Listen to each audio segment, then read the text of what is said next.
Short-term and long-term disability insurance. Hey, I'm Caleb Paddock, the founder of 10 Talents Financial Planning. And a question I got recently was around short-term disability, long-term disability. Do I need it? What is it? How does this work? And what are your thoughts? So I want to start off by saying I do not sell insurance, life insurance, disability insurance, long-term care.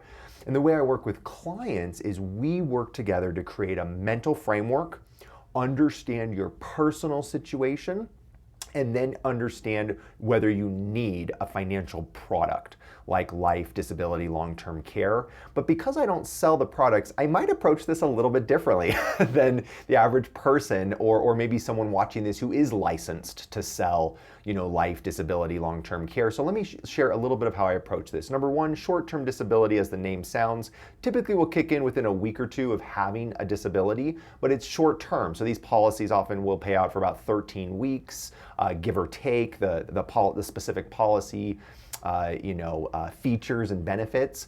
But this is something I largely recommend that clients cover through an emergency fund. You should have cash reserves set aside for life surprises. You might say, well, I don't really ever have a medical problem, or I don't ever, I don't think I need that. Well, the whole point is that life throws surprises, and by definition, surprises we don't expect. So we do this out of humility. We have a cash reserve out of humility rather than bravado that we know the future or what's coming next in our lives.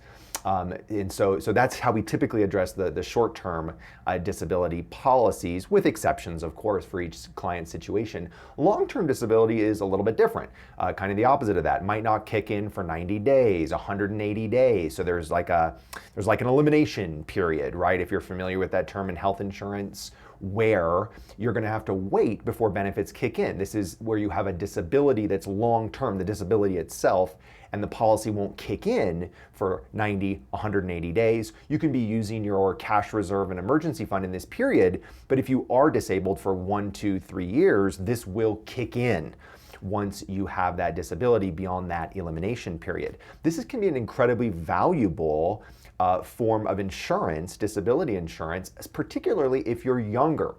So think about this. A lot of these policies will pay out until age 65. At age 65, you can be on Social Security's disability. So like, for instance, the value of one of these policies for a 30-year-old versus a 60-year-old is very different. If you're 60 and had a disability, you'd only get perhaps 5 years of benefits until Social Security disability kicks in. And many of these private disability policies will turn off or have a provision that once you're 65, we're not going to keep paying you. You can be on the government disability system. Of course, every policy is different, but just in general. So if you're 30 years old, this is a lot more valuable, probably a lot less expensive as well. Because think about it, if you get disabled from the age of 30 to like 45 or 50, this is like, it could be a decade or two of benefits that get paid out to you. So it's incredibly more valuable. This would be in reverse to life insurance. Life insurance is incredibly more valuable at 60, right? You're going to want to hang on to those policies, especially those like term policies that maybe only have a few years left. Hold them to term, get them there, because the odds of dying at 60 are much higher than at 30. So we kind of look at disability versus life insurance a little bit differently there, as well as for other reasons. But disability is something you should consider, the long-term disability for sure. Oftentimes your employer will offer these benefits, so we start there and look at any supplements to that.